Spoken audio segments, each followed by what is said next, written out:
So the first thing you want to consider is what stone to use. Core stones, which are around anywhere from 120 up to 800, they're for repairing knives or old knives. I wouldn't use these on your new knives.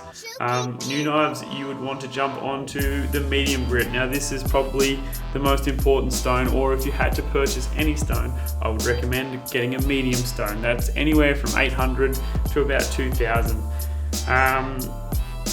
With a medium grit stone, you should be able to cut paper pretty much. So pretty important stone, the medium stone. Polishing stones, these are the ones that give you a lovely mirror polish or a shiny edge. They go from about 3,000 upwards, and I personally recommend around a 5,000 to 8,000 depending on your application. But yeah, these are polishing stones, and these will not be removing much metal at all. They will just be polishing the edge and making it all shiny and shave through hair. Another option to buying 3 single stones is to buy a double-sided stone. These stones come in a 1000, 3000 or a 1000, 6000 format normally. Great place to start, inexpensive, should be under $100 to pick up one of these, and this will get you sharpening. This should be able to get you a hair shaving edge. So onto the technique. There's several different methods you can use for sharpening. I use a method where I'm applying pressure, edge trailing all the way down the knife until I create a burr. There are ways you can strop. There's ways you can sharpen on a steel, but what I'm going to be covering is the method I use to sharpen. Quick disclaimer, I am not a stone master. I'm a chef of about 17 years, and this is the technique I've found that gives me hair shaving results. There are other techniques, I don't want to dismiss them, I'm just saying this is what works for me. If you have a different technique and it works, that's great. But this is just a quick video on the technique that I use and what works for me. So one of the most important things is consistency. Now people, I think, get carried away with what angle they go on. Is it 20, is it 15, is it 30? I think people get carried away with that. I think if you are consistent with your angle on both sides, or depending on your technique, on both sides of the knife, you're going to get a knife that cuts and performs well. Inconsistencies is where you're going to get a knife that doesn't perform well.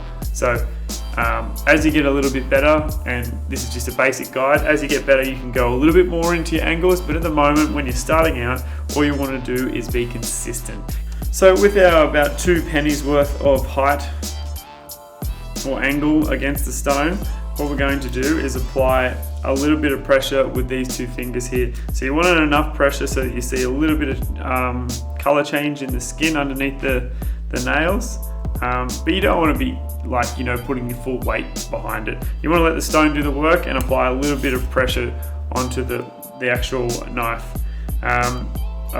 Down towards the tip is where you want to be, in the bottom half of the knife. You don't want to be up here on the top or on the spine of the knife, just down at the bottom here. The other thing is, with the other hand, I will hold in like a gun, kind of like a gun fashion. You don't have to have, some people don't like this along the spine here, so you can drop that one down behind as if you're holding a knife normally, but then a little bit of pressure on the heel here with the thumb. Again, somewhere in the middle there would be fine. So what we're going to be looking for here is a burr. It's a little bit of a rough spot on the opposite side. So I'm sharpening this side here against the stone, and the burr is going to be on this lip here. So that's where the metal is folding over a little bit over the other side of the knife. And that's an indication that the knife has apexed on that one side. So we're going to be looking for a burr the entire way down the knife. Now I've got one in the middle here, but the top part of the knife needs more.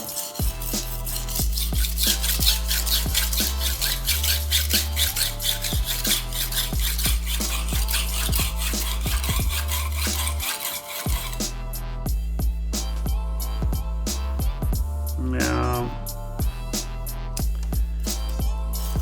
the tip needs a tiny bit more. When you're doing the tip is the one that I think is one of the hardest places to sharpen, because when you get to the tip, you're going to have to lift this hand here slightly only a few mils to get full contact with the tip. The rest of the knife's going to be pretty straightforward and pretty much just maintaining that edge. But the tip is just a little bit more difficult. Now, the beauty of this knife here is it's a super blue core steel, so there's going to be a very visual indication of where we have scratched off and where we haven't. If you don't have something like this, what you can do is apply permanent texture along the edge of the knife, and then you have a visual indication of where you have sharpened. To remove that permanent marker, hopefully you remove it on the stone, but anything like methylated spirits will take it off once you finish sharpening. Nail polish remover should remove it as well, but there's go search how to remove permanent marker. You find a whole bunch of household products to get rid of permanent marker along the edge. But the great thing about it is you can have a little visual indication of how you're going and where you need to work on. So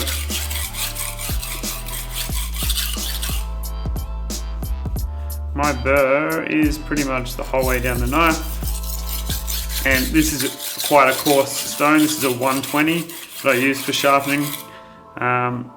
Obviously I get a lot of old and tired knives in, so I'm going to be going quite an aggressive stone. I wouldn't recommend this stone. I would recommend something around a 400 or maybe even a little bit higher, but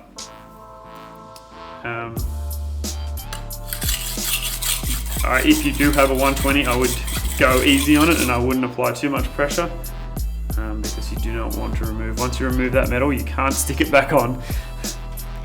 Now, I'm not sure if you can see this, but now we've got a nice shiny edge there all the way along. And now what I'm going to do is flip it over and do the other side. Now, there's a few different ways you can do this.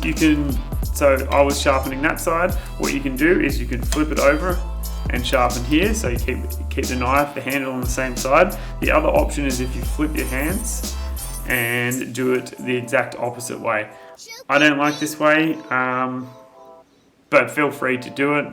I stay on the same side of the stone and I drag the knife back. So again, edge trailing pressure, so I'm going to be applying pressure coming back towards me instead of the other way was going away from me. So pressure towards me, again trying to maintain that consistent angle. And what I'm going to do is work my way up the knife the same way I did before on the other side until I have a bevel on this side also.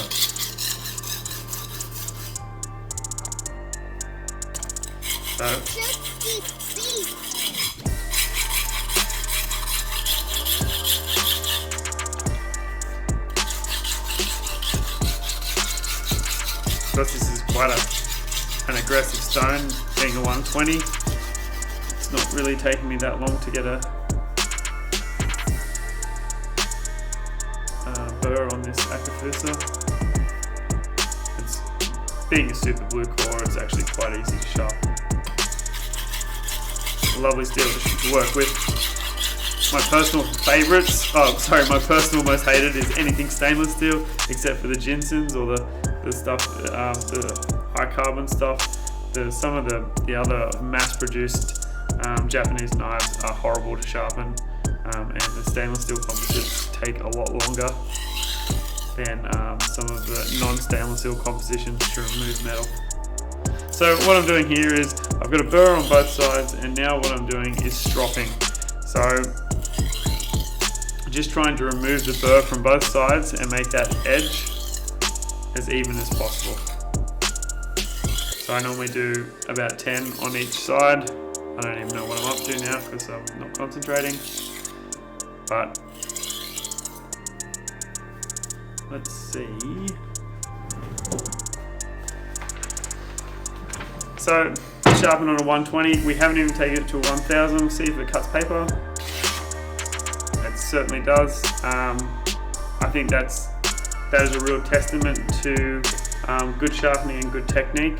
Is you should be able to get fairly good results off a low grit stone. a lot of people rush towards a 5000 because they want to get that shiny edge. This is where the forming of the bevel really happens on the low grits and the medium grips, and these are the most important when it comes to getting a working knife, especially for professionals.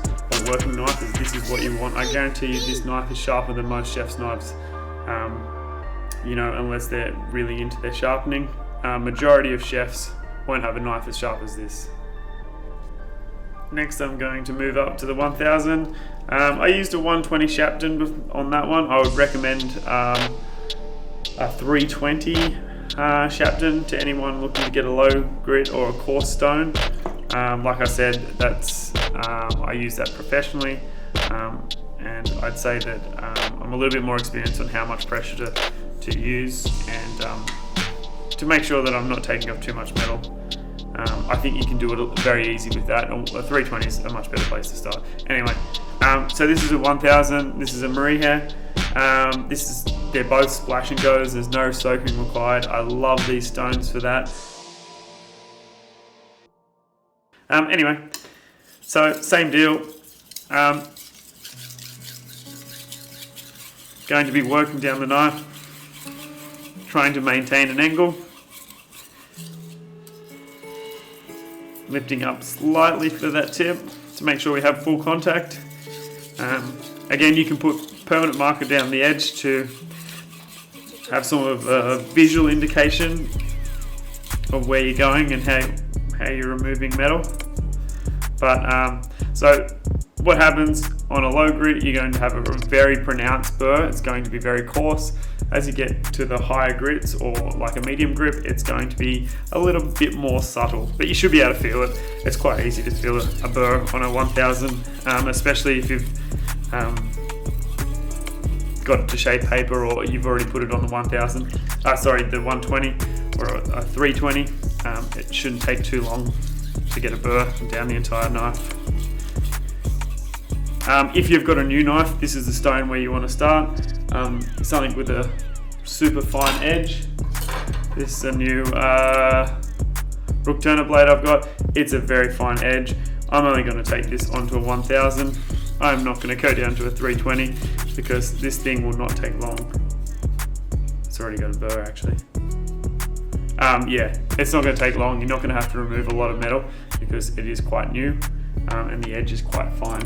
And it comes down to a lovely point. Older knives will be a wider bevel, and they're just not going to perform as well because it's a simple physics game of, you know, pushing through something that is narrow versus something that is wide.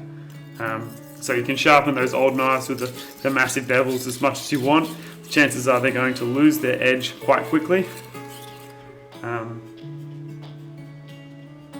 compared to a knife that is new. And that's like, you know, you could have the exact same composition, the exact same knife, a new versus an old one, a knife that comes down to a lovely point on its primary bevel, versus an old one that's been sharpened a bit and it's a little bit thicker. It's never going to be as sharp. It's just an obvious kind of game of physics there. Now, same deal. Doing the other side.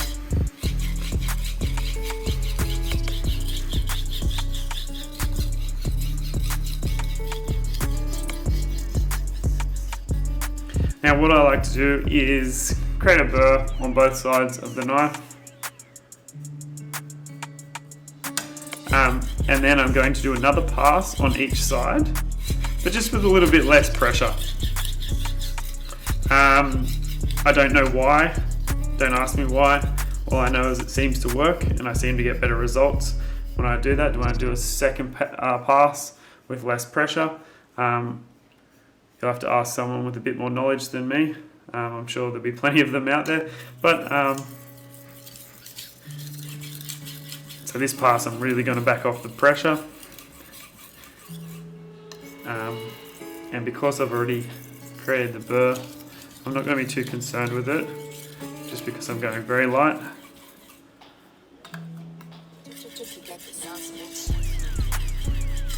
And one of the things that I find really important at the end of the 1000 is stropping.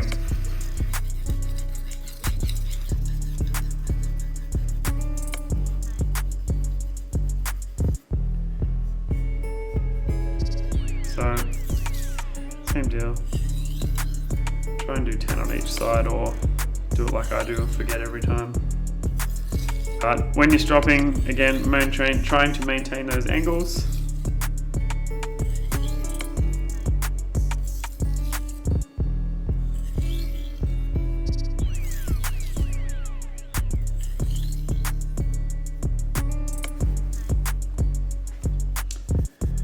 And let's see, let's give it the old paper test again. So this time I'm not going to drag the knife or cut. I'm just going to simply apply pressure. So you can see it's working through that quite easily. That's not, some people will drag the knife through, and that kind of, it's an easy way of doing the paper cut test. But if you can push the knife through without dragging it, without moving the knife, or just pushing it straight through the paper, and it's a pretty good indication that you've got a nice working edge there. And again, that's just a 1000. So the next stone I'm going to move on to is the 5000. Most polishing stones you don't have to soak. Just double check within the instructions depending on where it's made or whatever. But yeah, good thing about polishing stones is you don't normally have to soak them. Another thing with polishing stones is you really want to back off.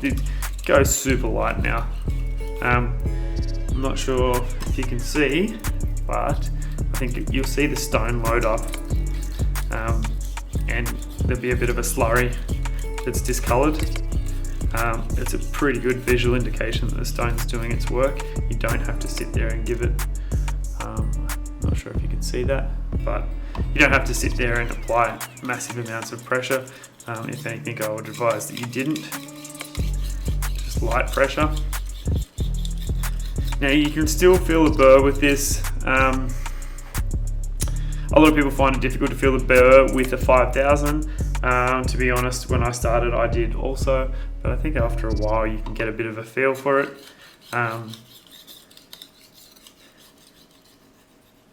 This knife will have, this stone will have massive effects to your knife. As far as aesthetics will go, it'll give a real shiny edge there on the bevel, and it'll turn something that cuts paper into something that shaves hair. Again, this is kind of your majority of sharpening is going to be done on your 1000. That's going to give you a working edge, but this is where you start to get a really fine edge, and you find that it really starts to laser food is with the polishing stones. So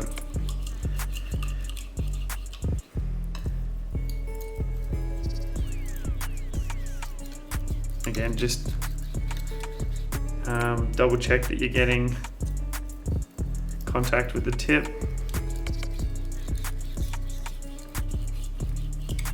Use the permanent marker if you have to. It's a great trick.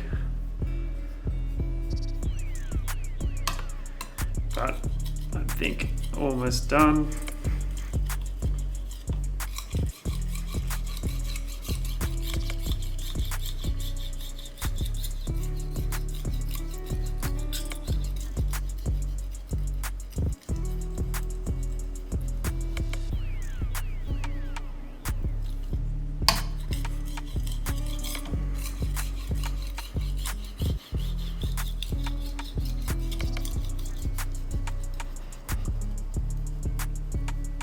You know, if you're just starting, you're obviously going to go a lot slower than that, but just for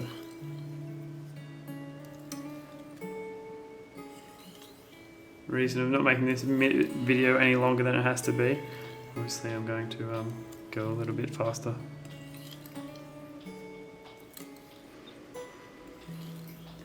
Now I'm going to cheat and give this a quick strop on leather. So this is a Black's Blade strop. I've got a few other strops about to hit the website, but this is just a veg tan leather, loaded up with a polishing compound.